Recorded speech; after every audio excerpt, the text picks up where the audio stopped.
garde. Ouais. Ça date des Ça date de cette époque-là, tout à fait.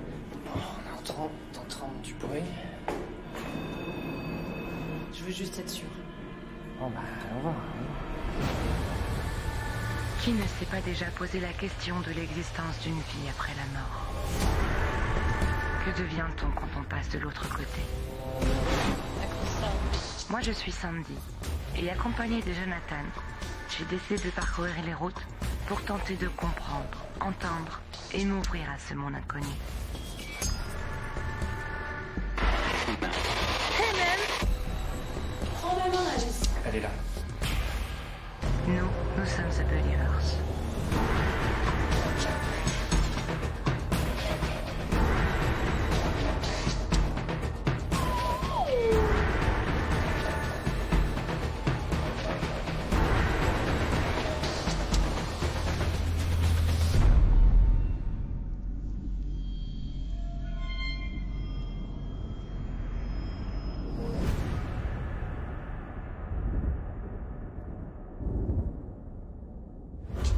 Bienvenue dans ce nouvel épisode de The Believers. Nous allons de nouveau traverser les frontières françaises pour enquêter pour la première fois sur le territoire belge, à quelques kilomètres de Liège, plus précisément au fort de Lantin. Pour cette investigation, nous n'aurons aucun assistant. Nous ne pourrons compter que sur nous-mêmes pour trouver le moyen de documenter un maximum de phénomènes d'une éventuelle conscience et ainsi espérer enrichir notre bibliothèque d'archives. Il y a un peu plus de 100 ans, c'est ici que se sont déroulées des heures très sombres de la Belgique et ses nombreux jeunes soldats, le début de la Première Guerre mondiale.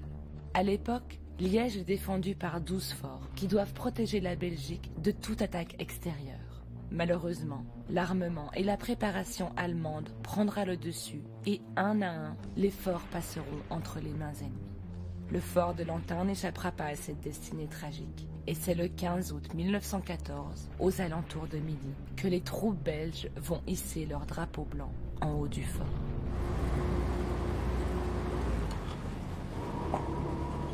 Donc là, nous sommes au fort de Lantin.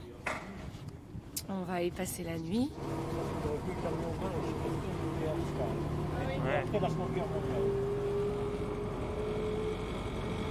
On a déjà parlé un petit peu avec un des régisseurs du fort qui me disait que dans les souterrains, lui, le soir quand il s'y retrouve, il faut qu'il siffle un peu voilà, pour dire qu'il est là parce qu'il entend pas mal de bruit. Bon, on va essayer d'en savoir un peu plus à ce niveau-là.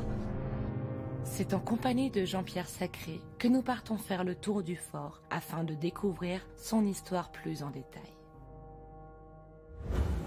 Si on parle de fort, ici on rentre dans ce qu'on appelle le massif central. Donc c'est vraiment la pièce principale du fort. Hein. C'est vraiment le massif central.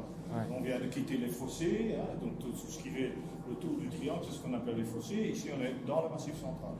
Et dans le massif central, on voit qu'on a l'entrée, et l'entrée à l'époque était la même que celle-ci. Hein. Donc ça, c'est les Allemands qui ont ajouté ces murs-là. Sinon, c'était une entrée avec une grille comme ceci. À l'endroit où je me trouve, la grille est d'origine. Et l'endroit où je me trouve, c'est aussi un pont roulant, comme celui que sur lequel vous êtes passé tout à l'heure. Il faut essayer de comparer ça à un château fort. Alors, on n'a plus de l'eau, on n'a plus des douves, mais on a les fossés.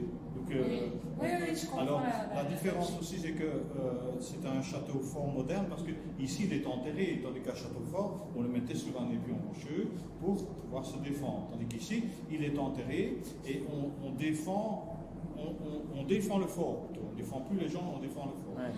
Alors ici, donc, ça c'est ce qui donne les accès, donc c'est les couloirs de gauche et de droite, ce qui donne accès aux chambrées. D'accord. Donc vous avez vu les chambrées pas encore? Non. Alors là, c'est aussi, bon, évidemment, ici on a mis un escalier de secours, etc. Et ça c'était vraiment les lits qu'ils avaient, ils étaient comme ça. C'était les mêmes que ceux-là. Les cassettes au mur, c'était les cassettes où ils pouvaient mettre leur fait personnel.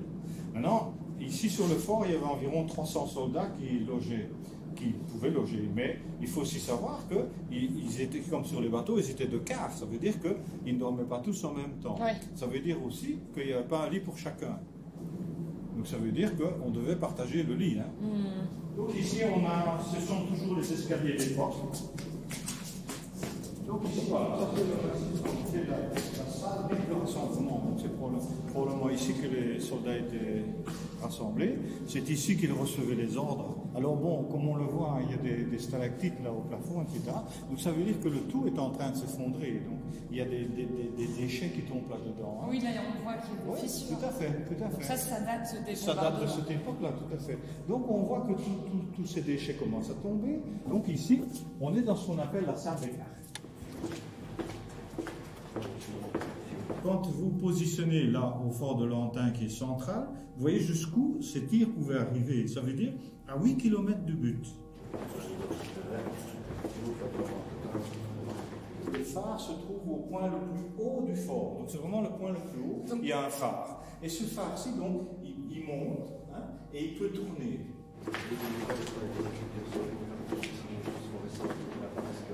On est ici dans la coupole de 12 cm. Donc ici, on tire des obus de 12 cm de diamètre. Donc quand on se retrouve au-dessus, c'est où il y a les petites... Tout à fait, on est vraiment là. Mais on est quand même à 10 mètres de hauteur. Et donc c'est là qu'il y avait besoin de 20 soldats pour gérer. C'est là qu'il y avait besoin de 20 soldats pour... Tout à fait, donc il y en avait déjà 4 qui tournaient à la manivelle là pour faire tourner la coupole. On va le faire un peu avec Stéphane.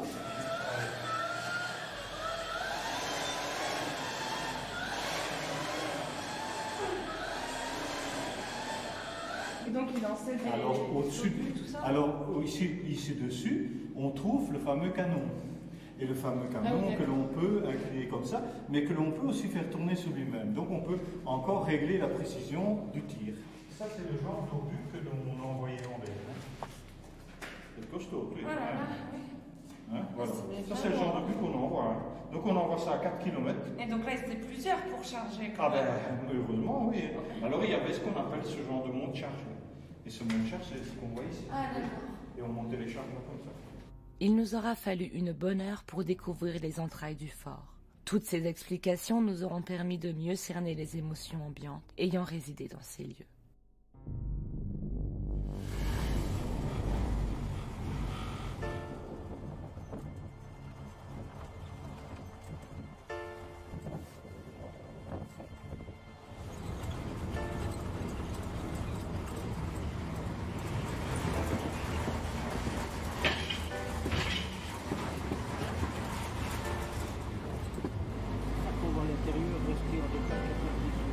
C'était une de mes questions pour l'opération.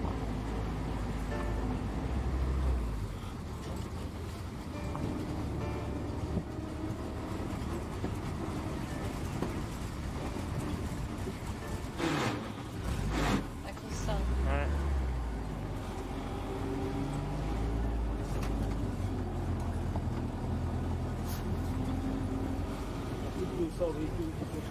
Ah ouais. Vous, c'est des véhicules de la Deuxième Guerre. Ça, c'est un véhicule de la Deuxième Guerre mondiale, sachant que le fort, lui, normalement, il n'a pas travaillé pendant cette période, c'était vraiment pendant la Première Guerre.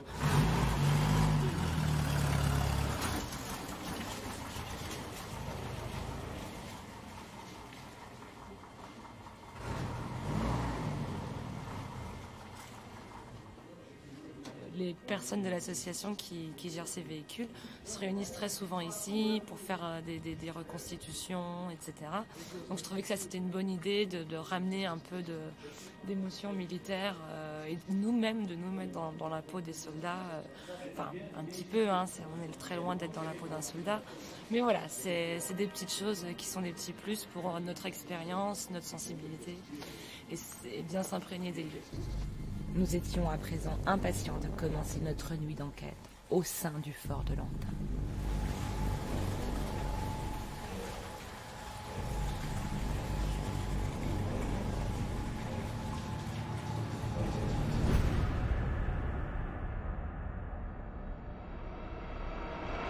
Pour commencer cette investigation, nous partons directement vers le centre du fort, dans la salle dite du rassemblement.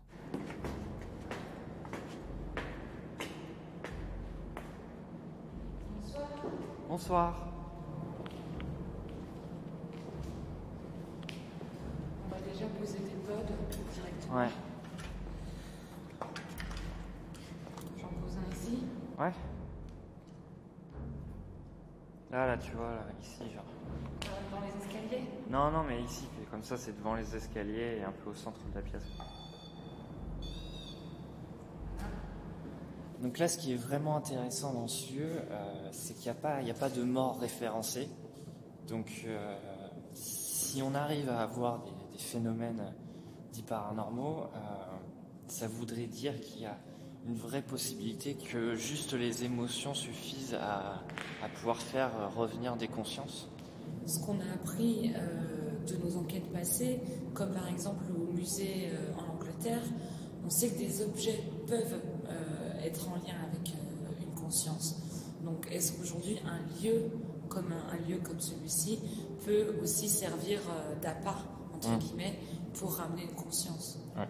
Donc voilà, pour ce premier petit tour, on va un petit peu se balader un petit peu partout sans forcément avoir de points fixes, et puis on verra s'il y a, au fur et à mesure, s'il y a une pièce qui nous parle plus qu'une autre. Donc on va déjà se présenter, expliquer le pourquoi du comment on est là. Donc bonjour, je m'appelle Sandy, je suis venue avec Jonathan, on vient de Paris et on est des enquêteurs qui essayons de documenter la survivance de l'âme. À savoir, ici, vous avez vécu des heures terribles, vous avez dû passer par toutes les émotions possibles, vous avez dû penser à vos femmes, à vos mères, à vos enfants. Et nous, aujourd'hui, on aimerait savoir si les soldats qui étaient là pendant la guerre de 14 ont en lien ce fort et pourraient venir nous donner un petit signe. Y a-t-il encore un gardien de ce lieu ?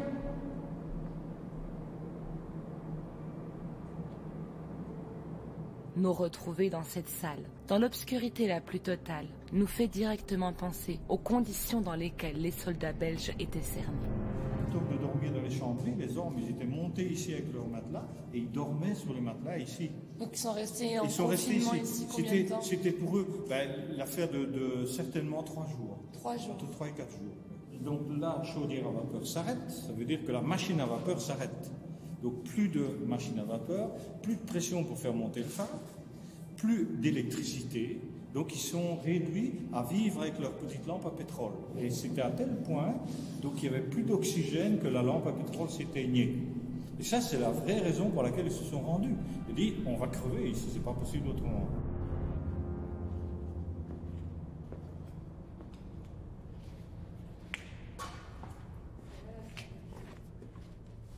Ouais, c'est la salle des cartes, là.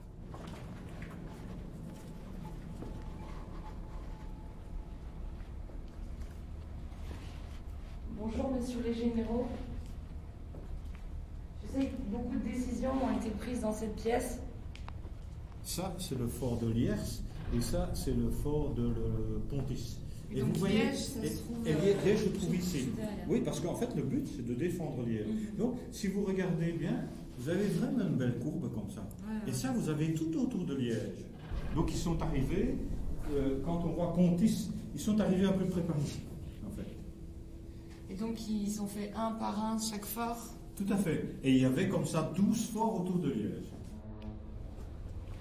Si vous seriez capable de nous manifester votre présence, de nous faire comprendre que vous nous entendez. Si vous pouvez pousser cette porte, bouger ce lustre, faire juste un petit son.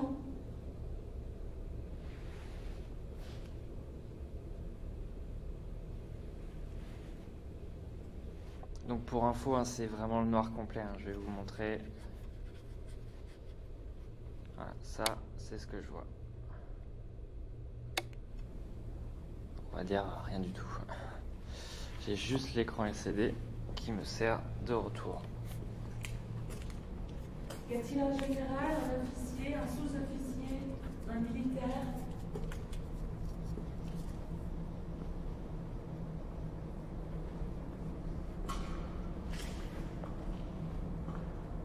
Je suis devant toi, hein, fais gaffe. Ah ouais, je te vois. Tu me vois un petit peu? Avec Ah bah oui, t'as mes lumières rouges. Attends, c'est quoi ça?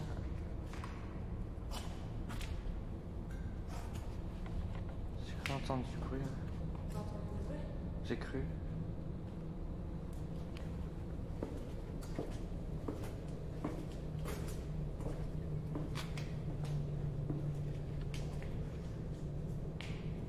Y a-t-il quelqu'un? Tu peux éteindre. N'hésitez pas à faire un son, s'il vous plaît, messieurs. Vous allez vous retrouver dans la position de l'artilleur. Ici au-dessus. Ceci, c'est les obus 150. Voilà, voilà. 150 mm. Oui, ça aurait pu plus lourd, un peu plus lourd.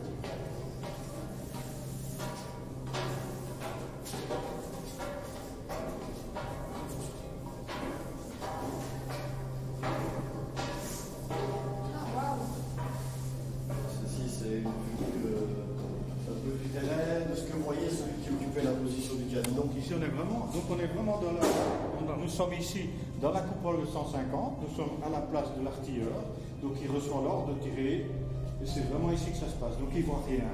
Alors ici le panorama que nous représentons, c'est on montre tout ce qu'il ne voyait pas.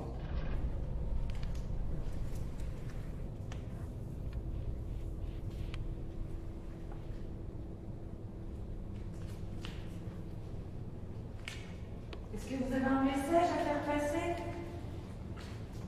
Ce soir, c'est l'occasion ou jamais.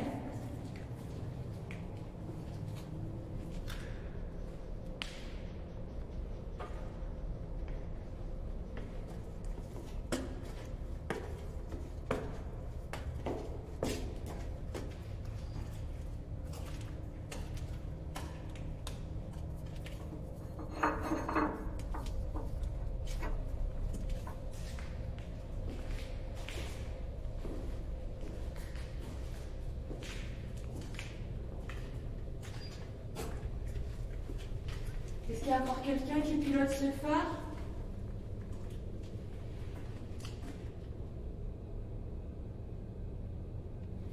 Tu veux qu'on laisse une séance ici?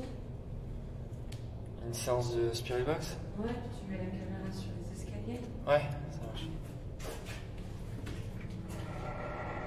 Donc là, l'appareil que j'ai dans les mains fonctionne comme une radio. Et nous, ça nous permet de pouvoir parler avec vous en temps réel. Donc peut-être qu'autour de vous, vous allez voir des fréquences bouger. Essayez de vous caler dessus pour pouvoir nous parler, s'il vous plaît.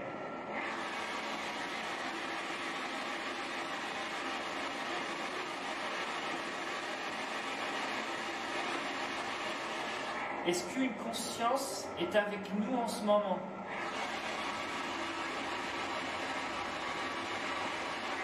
Y a-t-il encore un soldat, s'il vous plaît? Y a-t-il encore un soldat qui travaille près du phare?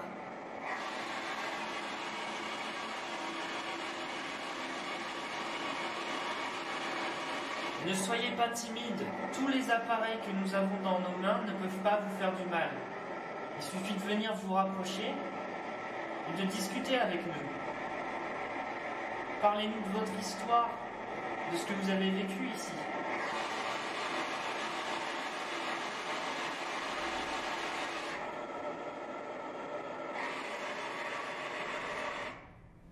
Ça t'a entendu? Ouais, c'est un gros... Vrombissement. Ouais.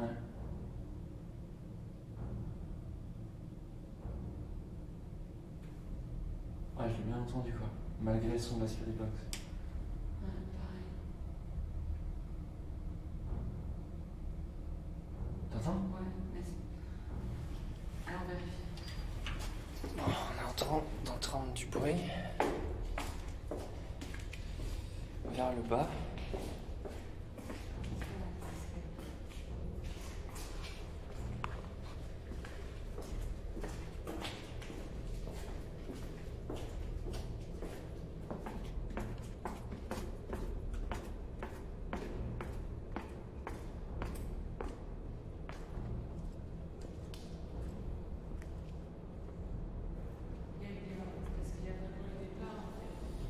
Bah, c'était fort en plus le premier. Toi, t'as vraiment entendu le bam.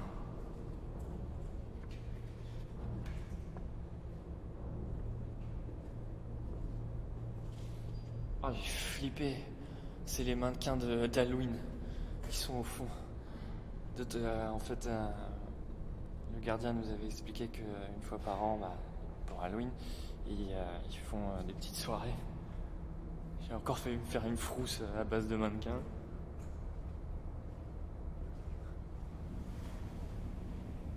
T'entends?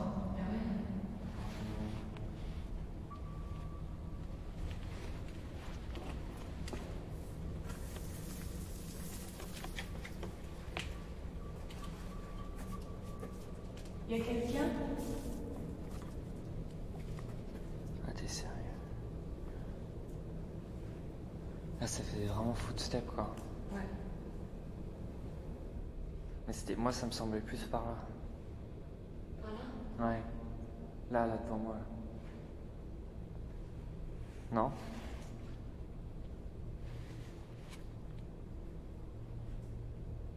Il y a quelqu'un?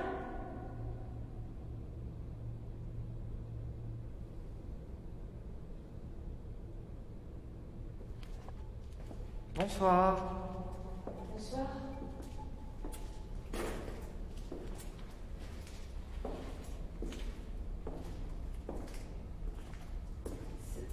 Je m'appelle Sandy, je suis avec Jonathan. On est français, on est venu en Attends, France. chut, attends. Oh là là.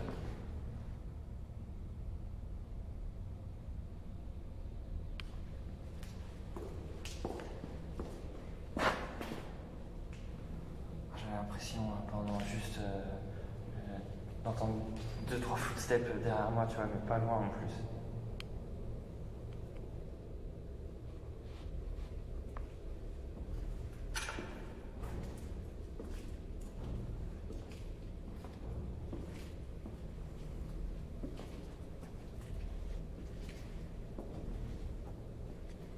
Est-ce qu'il y a quelqu'un?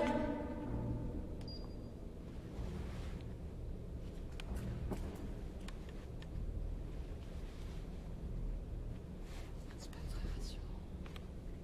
Pas trop, non. Hello?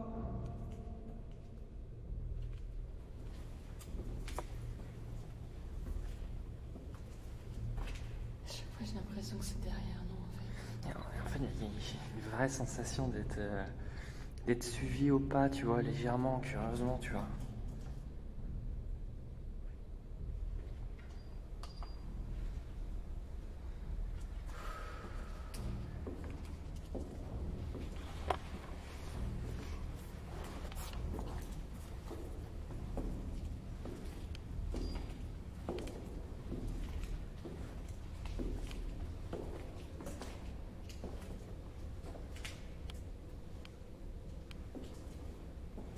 Est-ce que quelqu'un voudrait nous parler?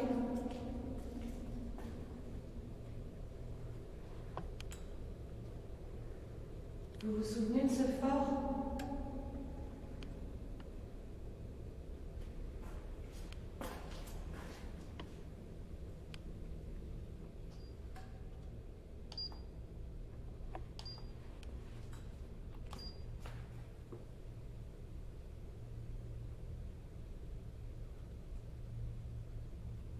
T'entends légèrement au fond?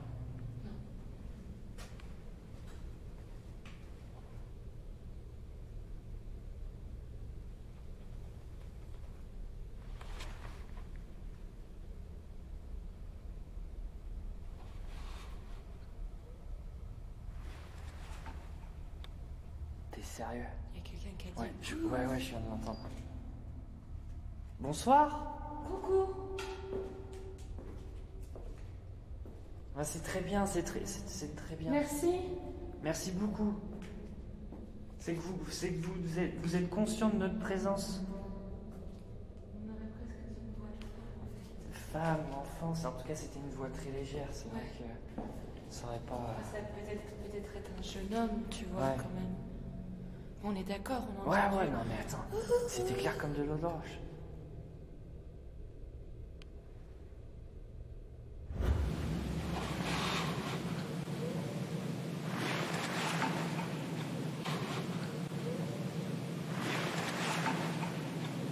T'es sérieux? Il y a quelqu'un qui a dit. Ouais, je viens de l'entendre. Écoute, je veux juste aller vérifier, être sûr que c'est pas là-bas quelqu'un qui... Je veux juste être sûr. Bon bah, on va.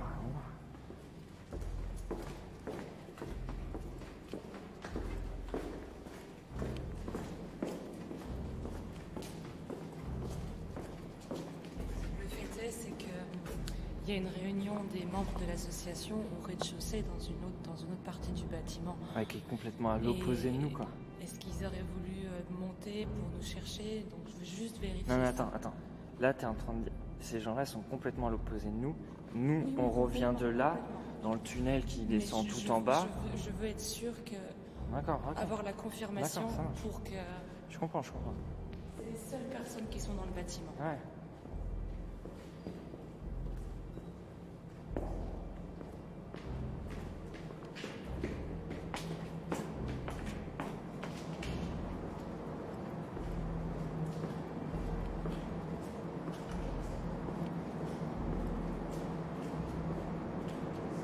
Ouais, c'est sûr. Ah, c'était clair comme... J'espère vraiment qu'on l'a sur la caméra parce qu'on entend vraiment ce petit...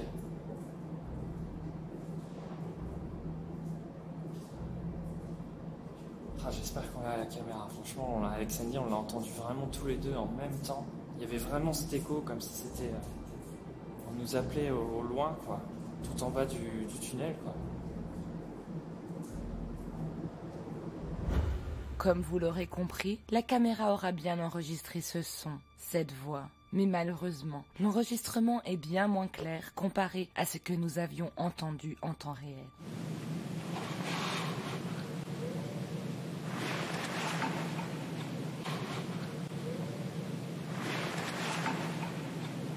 T'es sérieux? Il y a quelqu'un qui a dit... Ouais, je viens de l'entendre.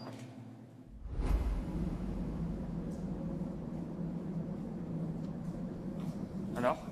Alors, pour les pas, je ne sais pas, parce qu'il y a 2 personnes qui sont parties tout à l'heure, ils m'ont Ouais. dit. Mais ils ne sont jamais montés. Non mais Ils nous sont c'était juste dans notre partis. zone, on avait l'impression de se Et faire suivre. par rapport au fait que si quelqu'un serait monté pour parler, ça c'est impossible. Personne me dit, il y a 2 personnes qui sont parties depuis que tout le monde y est allé. Ouais. Mais ils ont tous fait ça et ils sont partis là. Ouais mais moi je l'avais entendu le bruit de leur voiture. Donc voilà. Sinon, personne n'est monté, c'est sûr et certain. Il faut qu'on retourne sur nos pas là, faut qu'on retourne là où on était. Et voilà, on sait déjà, mais est-ce que tu veux que je prenne la deuxième caméra? C'est URM. C'est beau là. Ouais. Nice. Très bien, Merci beaucoup. Bon, suivez-nous, on retourne là-bas. Parce que là, on est un peu trop près de la chaudière. C'est clair.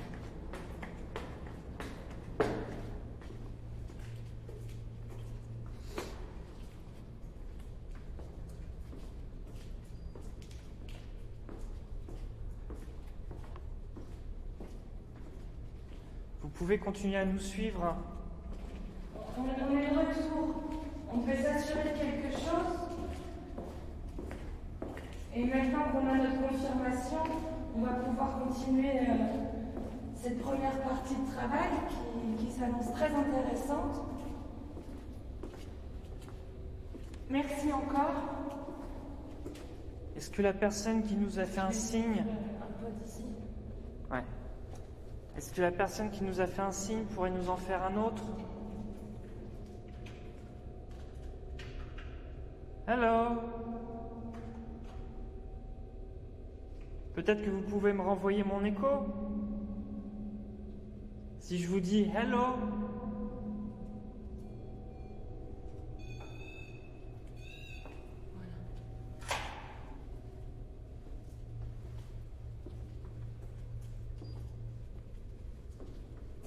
Nous sommes vraiment là pour avoir envie d'entendre parler l'histoire. Et vous êtes l'histoire. Hello?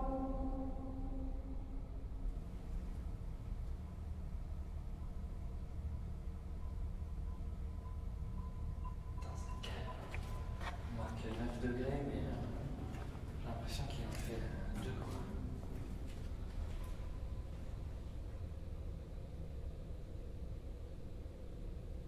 Putain, je disais à la caméra tout à l'heure, j'espère vraiment qu'on l'a enregistré, quoi. Ouais. Sinon, on l'a entendu, la caméra Bah, l'a forcément entendu. logiquement, quoi, logiquement. Mais après, on sait qu'il peut y avoir 2 barrières entre ce que la technologie enregistre et ce que nous, on entend à travers nos sens, que la technologie n'a pas. Mais là, c'était même pas mes sens qui. Enfin, c'est mon sens auditif, c'est pas un 6e Oui, sens. C'est un sens auditif. J'ai pas dit 6e sens, j'ai dit sens. c'est normal parce qu'on avait vraiment cette sensation d'être suivi, ouais. d'être suivi, quoi. Est-ce que vous pourriez refaire? Ouh.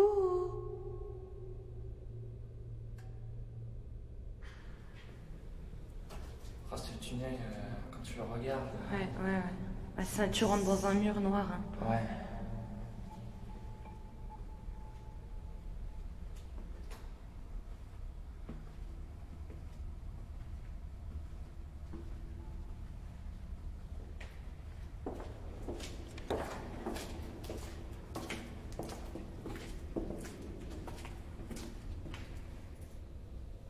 Ce que je vais faire, tiens-moi la main, comme ça je descends en reculant pour voir si jamais il y a des choses derrière nous.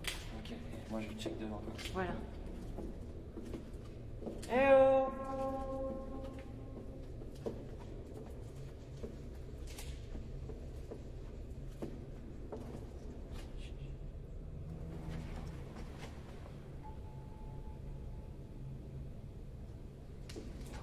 Reste un peu en centre, tu vas avancer un petit peu.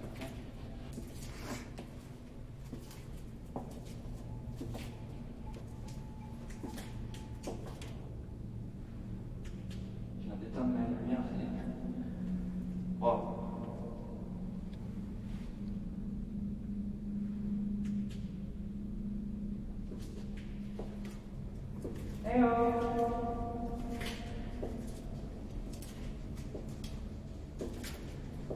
Intéressant, hein. La hauteur, l'épaisseur du béton. Hein. Ouais. C'est quand même conséquent. Hein. Ouais. C'est pas mal. Hein. Ah, c'est fou. Bon, ici, tout résonne beaucoup, évidemment. Hein. Ouais. Si on crie un peu fort, on l'entend. Voilà.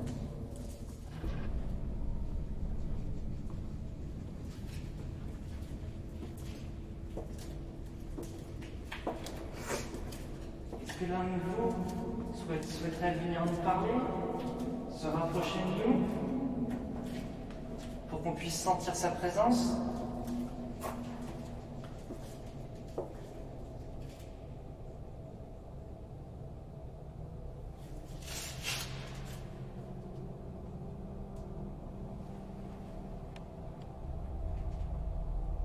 Essayons peut-être une spirit box au niveau où on a entendu le hou. Ouais, parce que si on fait dans le couloir, ça va être... Ouais, ça va être tonitruant, quoi. La résonance, ça va...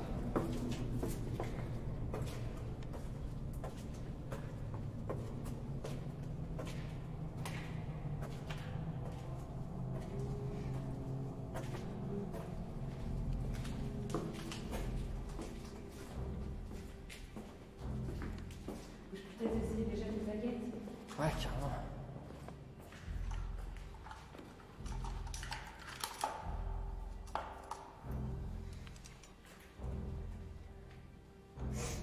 Donc, prends le temps, vrai. D'abord, t'expliques ton oui et ton non. Et après, tu poses seulement tes questions. Si la personne qui a eu l'énergie de nous faire un petit signe de sa présence pourrait se rapprocher de nous et travailler avec les baguettes, ça pourrait être un plaisir pour nous. Il faut qu'on essaye de savoir quelle personne Est-ce c'est. que la personne qui est en train de travailler avec moi est celle qui a manifesté sa présence avec cette petite voix? Vous ouvrez les baguettes pour dire oui et vous croisez pour dire non.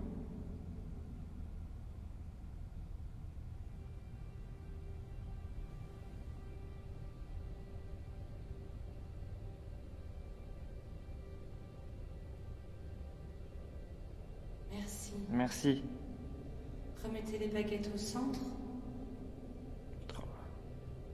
Est-ce que vous avez vécu l'assaut des Allemands le 15 août 1914?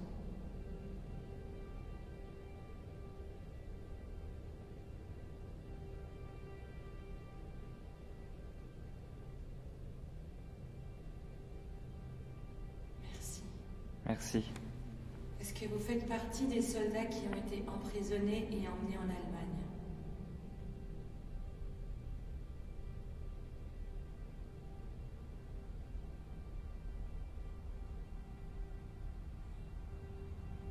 N'oublie pas qu'on peut être très bien sur une mort non déclarée, tu vois ce que je veux dire? Bien sûr. Est-ce que vous avez décédé durant l'assaut des Allemands et qu'en fait personne n'est au courant de votre mort ici? Ouais, d'accord, ok. Ok. Merci. Merci. J'en ai eu des frissons. Avions-nous réussi à nouer un contact avec un soldat dont la mort n'a jamais été déclarée? Ou était-ce une conscience encore connectée au lieu? Dans tous les cas, nous avions affaire à quelqu'un bien conscient de notre présence. L'esprit nous dira bien qu'il est trop compliqué pour lui d'utiliser notre matériel comme la Spirit Box. Mais nous devions de réessayer. Ça risque de faire beaucoup de bruit, mais surtout ne vous en inquiétez pas, rien ne peut vous faire du mal. Est-ce que vous pouvez essayer de parler à présent?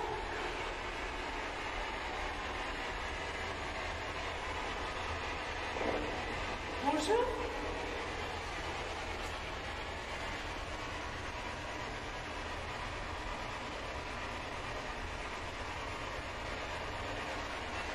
Rapprochez-vous.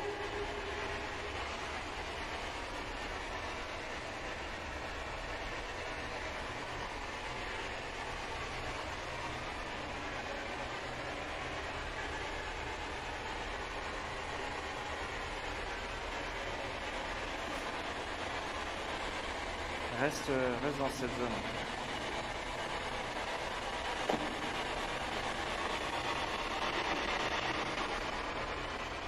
Vous m'entendez?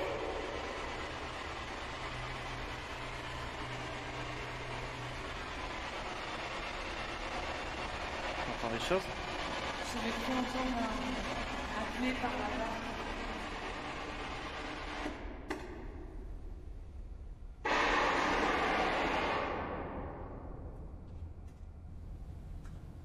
Écoute, on peut peut-être essayer de faire fonctionner avec... Tiens la caméra. Donc là, le petit appareil que j'ai devant moi, regardez ce qui se passe si je m'en approche. Vous voyez, ça fait des sons, et vous pouvez voir toute une série de lumières. Peut-être qu'avec votre énergie, vous pouvez vous aussi enclencher le même système. Donc, essayez avec cet appareil-là, et sinon, à l'autre bout, il y en a un autre. Regardez. C'est le même système. Essayez d'utiliser votre énergie, votre présence, votre conscience pour enclencher ces appareils. Je sais que vous ne les connaissez pas, mais peut-être que vous pouvez essayer de tourner autour. Essayez de voir ce que vous pouvez modifier.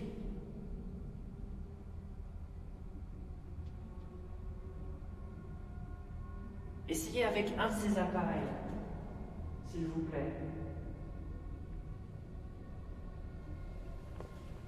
Je me sens glacé. Ouais, moi aussi. John et moi-même sentions bien cette impression que quelque chose, quelqu'un tournait autour de nous.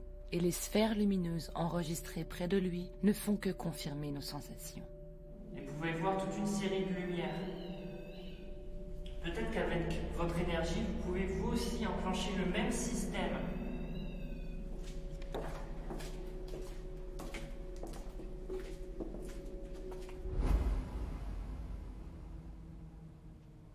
Revenez.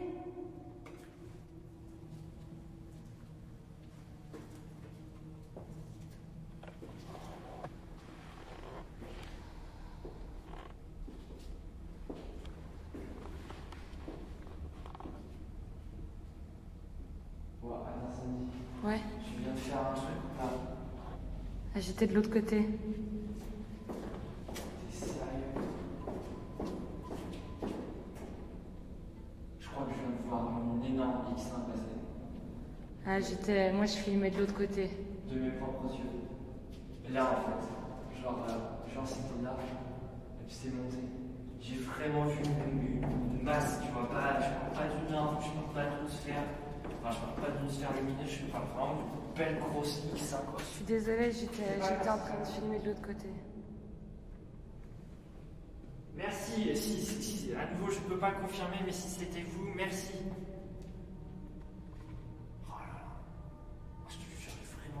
must the... J'ai juste fait un demi-tour, alors je pense pas que ce soit mon ombre qui... Non, parce que Non, mais en fait, ta lampe elle est dans l'autre direction. Non, mais en fait, je pensais que tu m'avais genre éclairé toi aussi avec une lumière. Non, j'ai fait ça en fait, moi. Non, mais de toute façon, t'as pas de lampe torche à la main, donc le truc s'explique tout de suite. Ah, c'était fou. Essaye de venir par là, au cas où, viens.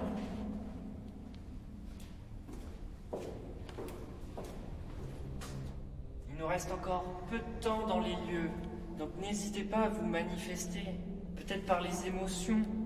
Vous pouvez passer par moi pour essayer de me faire ressentir une des émotions que vous voulez partager, que ce soit de la joie, de la tristesse.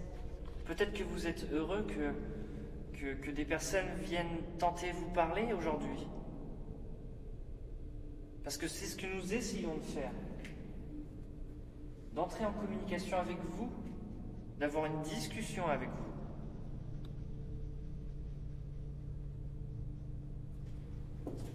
Hello! Essayez de me renvoyer l'écho. Vous devez vous rappeler, à l'époque, quand vous parliez dans ces murs, vous pouviez parler et votre voix se renvoyait tout au loin. Essayez aujourd'hui.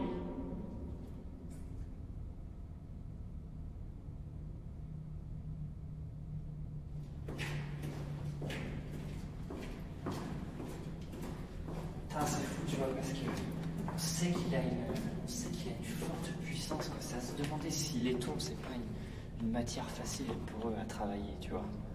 Et si on devrait pas essayer de pousser à faire des instruments qui tournent autour du laiton, quoi. T'as des douleurs au ventre? Donc, de toute façon, viens, on récupère le matériel et puis on se avance un petit peu.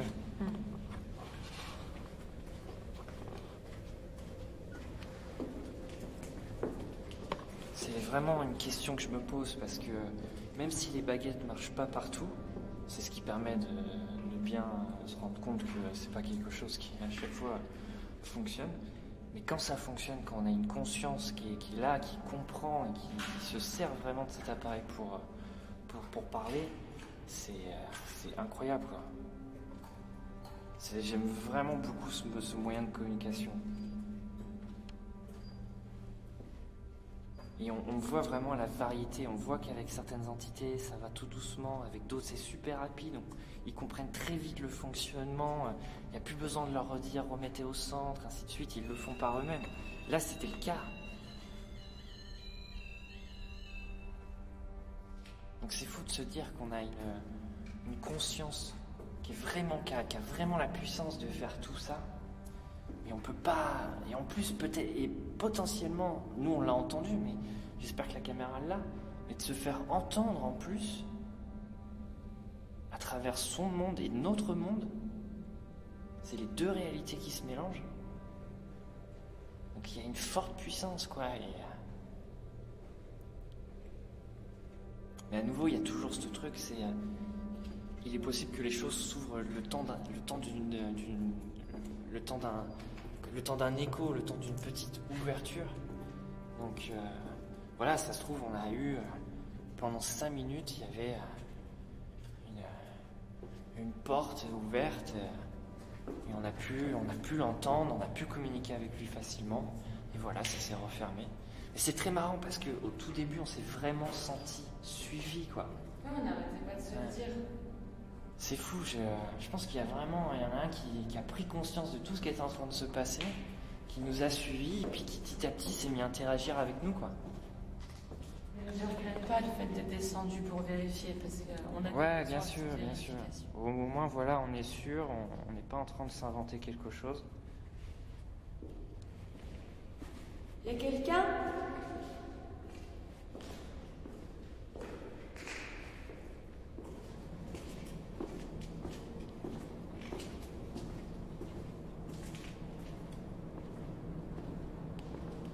Bon, en tout cas, je suis vraiment content. C'est une des enquêtes les plus courtes qu'on aura fait aujourd'hui. On a pu rester seulement 2-3 heures dans le lieu. Mais vraiment, tout de suite, enfin pas tout de suite, mais assez rapidement, on a eu cette sensation d'être suivi, d'entendre des bruits de pas au loin. Et après, voilà, la communication avec entendre cette petite voix, entendre les baguettes. Voilà, il y a des fois, il n'y a pas forcément besoin de rester 10 heures dans un lieu pour être face à quelque chose, quoi. Donc je suis content, on n'avait pas beaucoup d'heures devant nous et malgré tout, on a réussi à avoir quelque chose. C'est génial. Bah ouais, non, c'est cool. On a eu aussi le REM qui s'est mis en route. Ouais, on a à nouveau, un petit peu après cette sortie suivie, on a voulu aller voir et t'avais encore comme si quelque chose restait à côté de nous, quoi. L'enquête au fort de Lantin aura été courte pour nous, mais nous étions satisfaits d'avoir pu réaliser notre mission. La confrontation directe avec une conscience était indéniable. On est en train du bruit.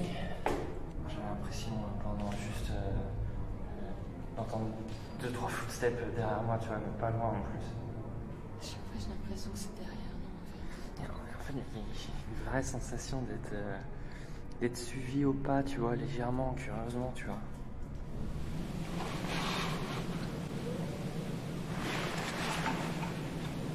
T'es sérieux? Il y a quelqu'un qui a dit... Ouais, je viens de l'entendre. Chut. C'est le RM. Est-ce que vous pourriez m'indiquer où est Jonathan, la personne qui travaille avec moi? Peut-être qu'avec votre énergie, vous pouvez vous aussi enclencher le même système. Est-ce que vous faites partie des soldats qui ont été emprisonnés et emmenés en Allemagne?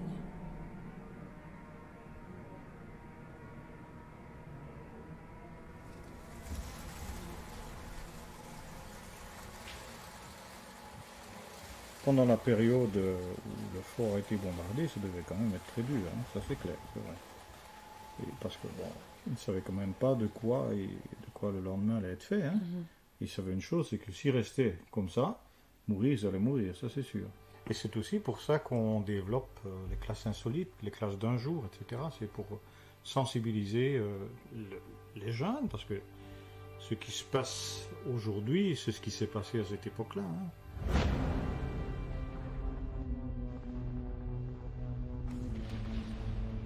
Cette plongée au cœur du fort de Lantin aura été des plus intéressantes. La visite et les explications passionnées de Jean-Pierre Sacré nous auront permis de mieux comprendre ce que vécurent ces soldats belges durant la Première Guerre mondiale. Et nous ne pouvons que saluer leur courage et leur mémoire pour tout ce qu'ils ont enduré au nom de la liberté, au nom de leur patrie. Je vous dis à présent à bientôt pour de nouvelles aventures de The Believers.